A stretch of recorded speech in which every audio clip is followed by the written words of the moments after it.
Le mouvement de libération du Congo se redynamise et se renforce davantage devant les enjeux politiques de l'heure. Après sa nomination comme secrétaire général du MLC, l'honorable Eve Bazaïba Massoudi a entamé les consultations avec toutes les structures du parti de Bemba. Les députés provinciaux MLC de la ville-province de Kinshasa et ceux de l'Équateur ont été à l'honneur ce vendredi 19 décembre à la faveur de cette réunion avec la secrétaire générale du MLC. Il faut dire que Eba Zaïba bénéficie du soutien et adhésion de tous, comme en témoigne la déclaration des élus provinciaux MLC. Je félicite d'abord le président national d'avoir pensé à la femme. J'ai toujours dit, chaque fois quand je dois parler de la femme à la télévision ou à la radio, j'ai toujours dit que dans notre pays, quand là où ça ne va pas, là où ça ne marche pas, connaissez un peu les femmes. Et je crois que le président national a compris. On a failli passer à la dérive. Mais l'atterrissage a été facilité par cette nomination. Je crois que si Maman Eve Bazaïba a été choisie aujourd'hui, ce n'est pas parce qu'elle est une femme, mais c'est parce qu'elle est compétente, elle est à mesure de gérer un grand parti national qu'est le MLC. Maman Eve Bazaïba, c'est une personne que je connais personnellement. Nous avons œuvré ensemble avec elle dans les mouvements associatifs des ONG des droits de l'homme avant que l'on ne puisse devenir des honorables députés. C'est une femme charismatique, c'est une femme compétente. L'aspect important, un acte positif en ce qui concerne cette dame, c'est d'avoir accepté, bien entendu, d'associer les élus provinciaux au processus décisionnel.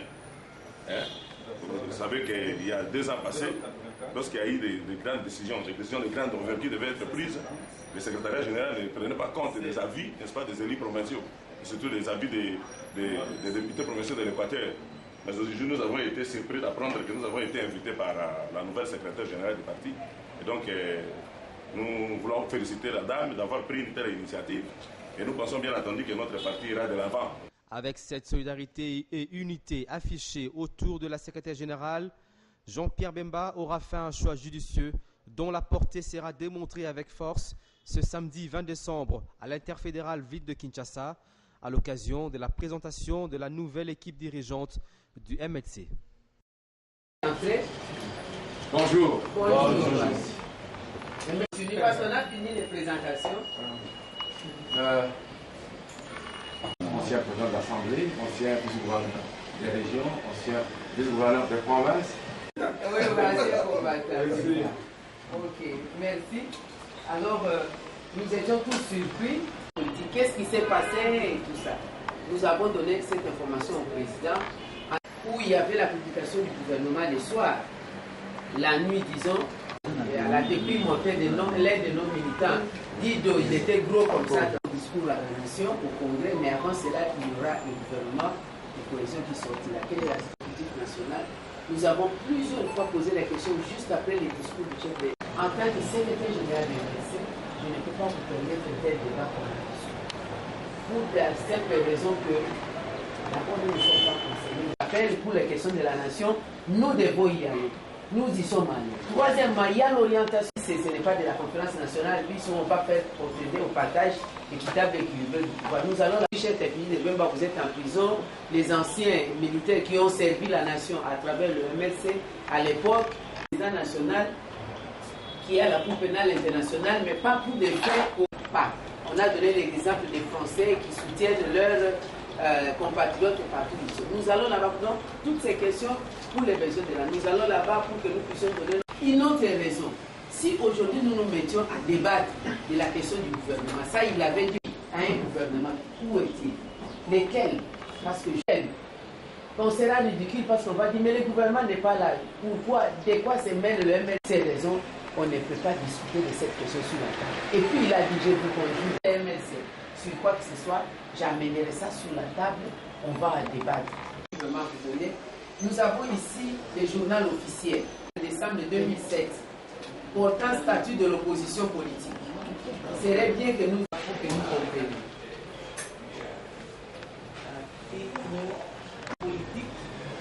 Le parti politique ou le n'est pas prévu comme ça pour... Ou bien vous observez.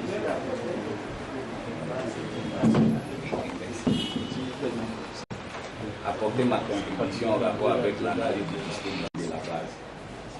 Je crois que nous sommes un parti d'opposition à l'obligation de soutenir la révision de la Constitution, qui prolonge les mandats de ceux qui sont au pouvoir. C'est-à-dire quoi? Mais par contre, il y a des choses qui doivent être, qui doivent faire l'objet. Moi, je suis d'accord avec vous. Au niveau du secrétaire général, on va trouver un jour, Nous devons avoir une position claire. Et cette position claire-là, comme on veut que la CENI gère le processus électoral sans complément. Je vais vous donner une idée. Le chef de l'État a dit ceci. Le chef de l'État a dit ceci pour les élections. Le DGA de l'ONIP, pour que l'ONIP termine son travail, il lui faut 4 ans. Vous avez compris? Oui. Donc c'est comme qui dirait, quel est votre point de vue? Qu'est-ce que vous dites? Qu'est-ce que vous auriez voulu que nous puissions m'atteler à ces sujets? Donc c'est on n'est pas dans les temps constitutionnels. Mais je note, par rapport au débat sur la révision constitutionnelle, au secrétaire général, on aura un débat. On appelle les élus provinciaux, nationaux, nous débattons sur comme parti d'opposition MSC, on n'a pas négocié. Mais quand on dit qu'il faut disséquer d'abord le trio des articles et consorts, non, là, c'est une façon. Gardez ça lors du débat. Qu'est-ce que vous auriez voulu que nous martelions? Je vous donne un exemple. Quand le président a commencé à parler, dans le tout. J'ai 3 points à soulever par rapport à cette nomination de l'honorable Eve Bazaïba comme secrétaire général du MLC. Je félicite d'abord le président national d'avoir pensé à la femme. J'ai toujours dit, chaque fois quand je dois parler de la femme à la télévision ou à la radio, j'ai toujours dit que dans notre pays, quand là où ça ne va pas, là où ça ne marche pas, qu'on essaie un peu les femmes. Et je crois que le président national a compris. On a failli passer à la dérive. Mais l'atterrissage a été facilité par cette nomination. Et comme elle l'a dit elle-même, elle est copilote. Et je crois qu'elle saura bien commander, prendre les commandes du parti. Ça, c'est le premier point. Je félicite le président national pour ça. La parité, c'est quelque chose que nous devons vraiment respecter dans notre pays. Ce n'est pas, puisque les hommes sont des hommes, qu'on doit nécessairement les responsabiliser. Nous devons nous croiser à tous les niveaux. Donc, il doit y avoir parité à tous les niveaux. Il doit y avoir les femmes à tous les niveaux. Puisque quand nous partons à l'école, ce n'est pas seulement les hommes qui brillent. Et même dans les partis politiques, ce n'est pas seulement les hommes qui peuvent avoir des bonnes idées. Essayez aussi les femmes chaque fois. Quand ça ne marche pas avec les hommes, puisque les hommes, entre guillemets, ils ont parfois trop de problèmes dans leur tête. Et je remercie encore le président national pour le fait qu'il ait pensé à ma province d'origine. Maman Eve, et je suis fière d'elle. Un petit résumé à Lingala. D'abord, en bas, je tiens à féliciter le président national, le sénateur Jean-Pierre Bemba, qui a pensé à cette nomination-là. Je crois que si Maman Eve Bazaïba a été choisie aujourd'hui, ce n'est pas parce qu'elle est une femme, mais c'est parce qu'elle est compétente, elle est à mesure de gérer un grand parti national qu'est le MLC. Maman Eve Bazaïba, c'est une personne que je connais personnellement. Nous avons œuvré ensemble avec elle dans les mouvements associatifs des ONG des droits de l'homme avant que l'on ne puisse devenir des honorables députés. C'est une femme charismatique, c'est une femme compétente, c'est une femme intelligente. Et c'est pourquoi il a appelé au président national, le sénateur Jean-Pierre Bemba, de jeter aujourd'hui un dépôt sirène. Ce n'est pas parce qu'elle est une femme, ce n'est pas au nom de la parité, non, mais c'est compte tenu de sa compétence, compte tenu de ses mérites, compte tenu de sa qualité de travail. C'est ce qui a fait qu'elle soit élevée aujourd'hui au poste de secrétaire général du MLC. Merci beaucoup. Merci de la question posée. Je voudrais commencer à remercier le Léviathan de la République démocratique du Congo, le sénateur Jean-Pierre Bemba, d'avoir pensé à une dame une dame très compétente que j'ai pu personnellement échanger avec lui. Et je crois que c'est à travers plutôt ses compétences qu'elle a été portée à ces postes-là. Et donc la population de l'Équateur s'en réjouit. Et pourquoi? Parce que d'abord, il y a eu une certaine léthargie, vous en savez, au sein du parti au niveau du secrétariat général. Et nous avons procédé à la constatation selon laquelle il y a eu une certaine infiltration. Et donc, le pouvoir en place a réussi à infiltrer un certain nombre de cadres du parti qui avaient tout fait, n'est-ce pas, pour essayer de fragiliser notre grande formation politique.